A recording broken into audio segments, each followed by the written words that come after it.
Pool Getty Images. Having the adoration and attention of the public seems to make some celebrity types feel like they can get away with all kinds of bad behavior, from trash-talking whomever they feel like in the press to straight-up breaking the law. However, there are plenty of very famous people who have spent some time in the pokey, if even for a few days, and yet more celebrities who have actually done or are still doing hard time in prison. Advertisement. Yes, even if you're super famous, doing the crime usually means doing the time. And when that crime is of the serious variety, well, the sentence is going to be just as serious. A goodly number of actors, musicians and athletes are in the big house right now, and today we'll be looking at a few who are unlikely in the extreme to ever get out. A word of warning. We'll be discussing people who have been convicted of some very disturbing crimes, so proceed with caution. Danny Masterson. Pool Getty Images. Danny Masterson was most well known for a single credit, but it was a doozy. Between 1998 and 2006, he portrayed cynical stoner with a heart of gold Stephen Hyde as part of the ensemble cast of the beloved sitcom That 70s Show. It was pretty much smack in the middle of that series' run, though, that he committed the crimes that would later land him in prison for the rest of his life. The drugging and sexual assault of two different women at his home between 2001 and 2003. Advertisement. Multiple women came forward about Masterson's crimes in 2017, initiating an investigation that quickly caused the actor to be dropped from the Netflix dramedy The Ranch, on which he co-starred with his former That 70s Show cohort Ashton Kutcher. While some of the cases were dropped, two of them decidedly stuck, and the victim's harrowing testimony at his 8-month-long trial resulted in Masterson being convicted on 2 counts of rape in May 2023. Just over 3 months later, the actor was slapped with an eye-watering sentence of 30 years to life, a sentence which he began serving at North Kern State Prison in Delano, California on December 27, 2023. From what we know about Danny Masterson's life in prison, his lifestyle these days is a far cry from that of his former life as a star of one of the most popular sitcoms ever. And while it's unfortunate that it took his victims so long to obtain justice, his punishment certainly fits his crimes. Advertisement. Harvey Weinstein. Pool Getty Images. Harvey Weinstein was one of the most prolific and successful film producers in history. His fingerprints are on far too many films to list here, including classics such as Pulp Fiction, Scream, and Gangs of New York. Operating from a position of immense power in Hollywood, he seemed to think he could just smooth it all over when, in October 2017, allegations of inappropriate behavior, mostly offering to advance the careers of young actresses in return for massages and the like, began to surface. In a statement, he related that he knew he had caused a lot of pain and expressed his remorse, but it was not enough. Advertisement. At this time, the #MeToo movement was starting to snowball, and perhaps emboldened by that circumstance, a slew of additional women began to come forward. Among them were such high-profile actresses as Salma Hayek, Rose McGowan, and Ashley Judd. Within a couple months, Weinstein had been banned for life from the Producers Guild of America and fired from the board of the company bearing his name. In 2019, Weinstein was charged in New York and convicted in 2020 of third-degree rape, receiving a 23-year sentence. In 2022, he was convicted of similar crimes in California and slapped with an additional 16 years. The New York sentence was overturned in 2024, but as of this writing, the 72-year-old, who has faced an avalanche of health problems since his imprisonment, is expected to be in custody for the remainder of his life. Advertisement. Ryan Grantham. Andrew Chin, Getty Images. Canadian actor Ryan Grantham had been in the business from a young age, making appearances in projects like the 2010 film Diary of a Wimpy Kid. And beginning in his teens, he began to land some pretty high-profile roles. He earned guest spots on the hit series Supernatural and Riverdale, and he seemed poised for greater success until the day he threw away his career and life in shocking fashion. Advertisement. In March 2020, Grantham, who had been silently dealing with profound mental health issues and making plans to carry out acts of violence at his old school and against Canadian Prime Minister Justin Trudeau, approached his mother from behind as she sat playing piano in their Vancouver area home and shot her in the back of the head with a .22 caliber pistol. 2 days later, he packed up his car with guns, ammunition, and Molotov cocktails and headed off to carry out his deadly plans. But before he got too far, his conscience apparently got the better of him. Grantham returned to Vancouver and turned himself in to authorities. And 2 years later, he was sentenced to life in prison, with a minimum 14 years of parole ineligibility for the crime. By the final day of Grantham's trial, the weight of his actions appeared to have settled in. Addressing the court, he said, "I cannot explain or justify my actions. I have no excuse. It hurts me to think about how badly I've wasted my life," via CBC. Advertisement. Michael Jace. Frederick M. Brown Getty Images. Michael Jace was best known for playing cops and authority figures, which included his most prominent role as Officer Julian Lowe on The Shield, the groundbreaking FX cop drama that ran for 7 seasons between 2002 and 2008. Within just a few years after that series ended, though, the steady acting work had largely dried up for Jace. He declared bankruptcy in 2011, and by 2014, he had defaulted on the mortgage payment for the home he shared with his wife April and their 2 young sons. It was in that home in April 2014 that the unthinkable occurred. Advertisement. Distraught that April was talking divorce and apparently convinced she was seeing another man, Jace shot her in the back as she arrived at the home in front of their boys, ages 8 and 5. As she lay on the floor, he shot her twice more, then called 911 to report what he had done. April Jace died of her injuries, and at trial in 2016, Michael Jace's fate was largely sealed by the heartbreaking testimony of his older son, who told the jury that his father had told his mother to run to heaven before pulling the trigger. In June of that year, Michael Jace was found guilty of second-degree murder and sentenced to 40 years in prison. It is highly unlikely that the 62-year-old will ever walk free again. Advertisement. C. Murder. Corey C. Murder Miller had his ticket to success in rap music punched early, when his older brother, Percy Master P. Miller, one of the richest rappers in the world, began to find success with his No Limit Records label. Determined to get his brothers as far away from the violence of the New Orleans projects as he could, Master P made C. Murder and his other brother, Vishon Silk the Shocker Miller, centerpiece performers of his fledgling stable of artists. But despite gold-selling success and an increasingly high profile, Corey Miller simply could not stay away from trouble. Advertisement.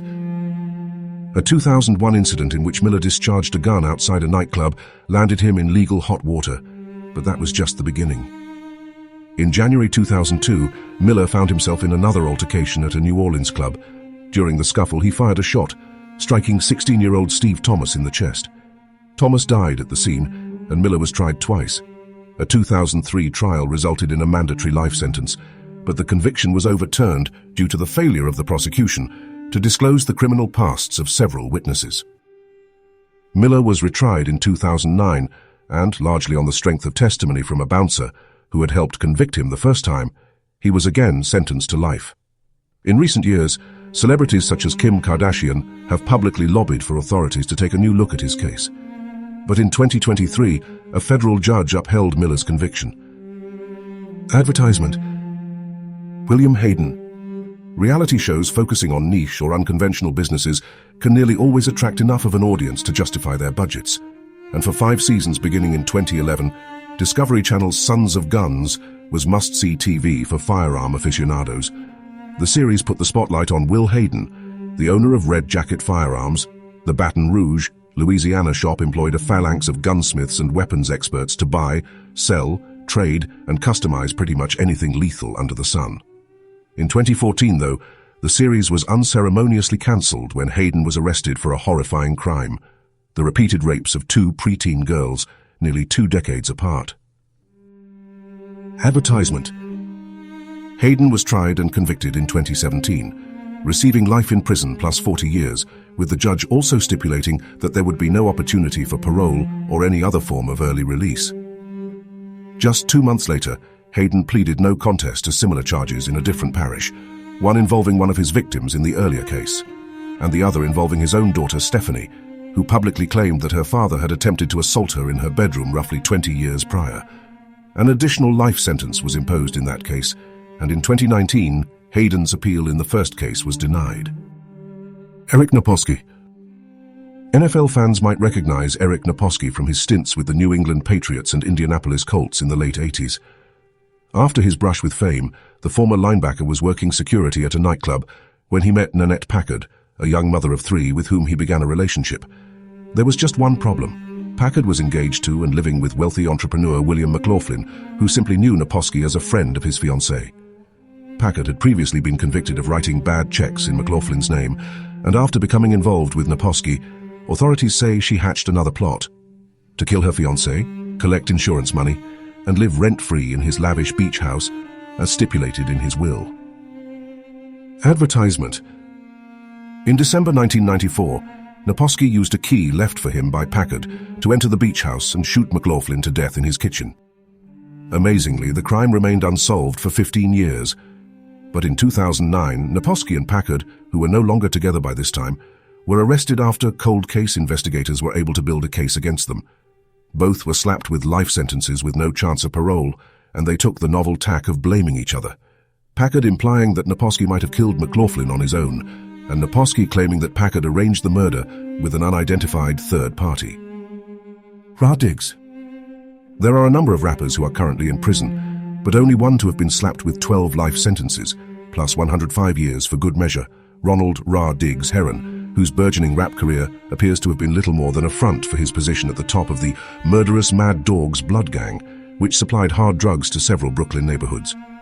Heron was convicted in 2015 of personally killing 3 people connected to the drug trade, and the case was somewhat controversial due to the fact that some of his own rap lyrics were used as evidence against him, many of which pretty much amounted to blow-by-blow accounts of his crimes. Advertisement.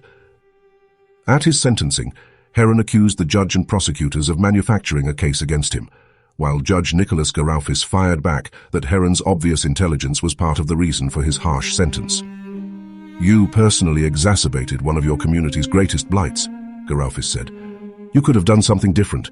Instead, you chose to lead a criminal organization and commit violent robbery and murder via the New York Times."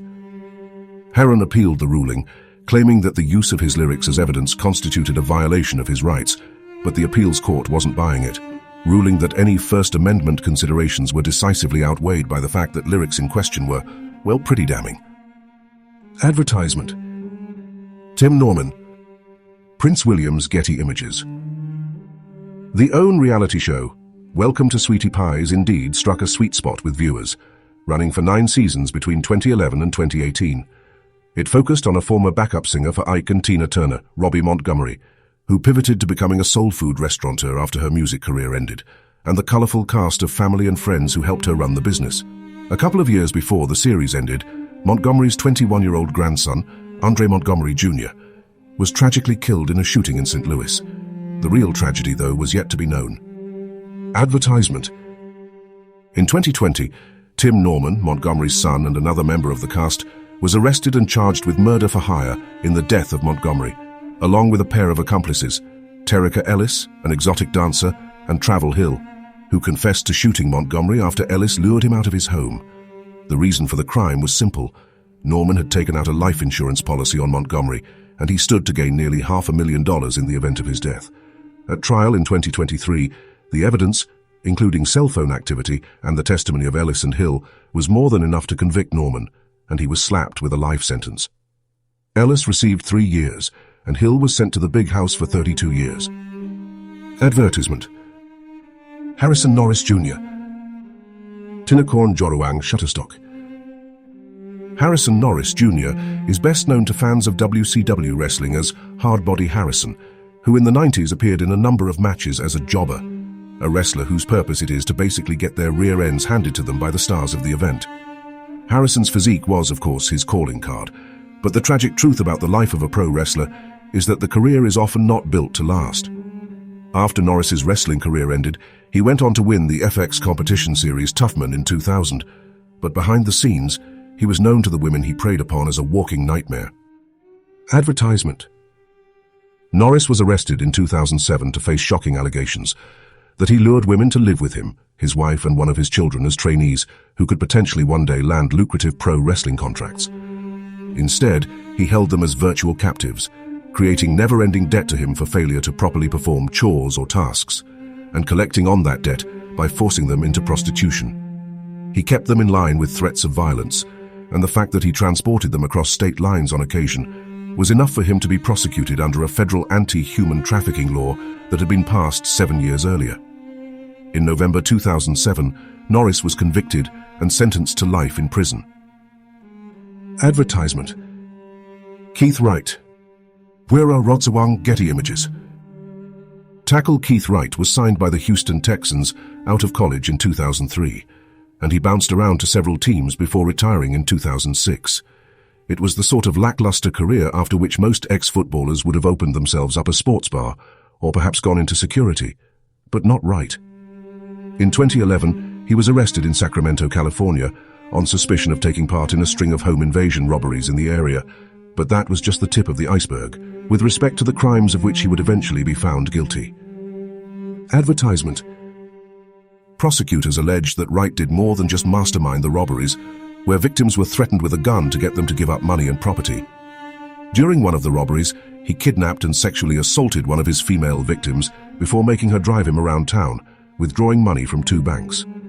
Unfortunately for Wright, he left behind DNA evidence for the authorities, and his DNA profile was logged in a database thanks to a previous arrest. In November 2012, Wright was convicted of a whopping 19 different charges, landing him a sentence specifically engineered to make sure that he never walks free again. 114 years to life, plus an additional 120 years and 8 months. Advertisement. If you or anyone you know may be the victim of child abuse or sexual assault or needs help with addiction issues, contact the relevant resources below. The Child Help National Child Abuse Hotline at 1-800-4-A-CHILD, 1-800-422-4453, or contact their live chat services. The Rape, Abuse and Incest National Network website, or contact RAIN's National Helpline at 1-800-656-HOPE, 4673. The crisis text line by texting HOME to 741741. Call the National Alliance on Mental Illness Helpline at 1-800-950-NAMI 6264, or visit the National Institute of Mental Health website.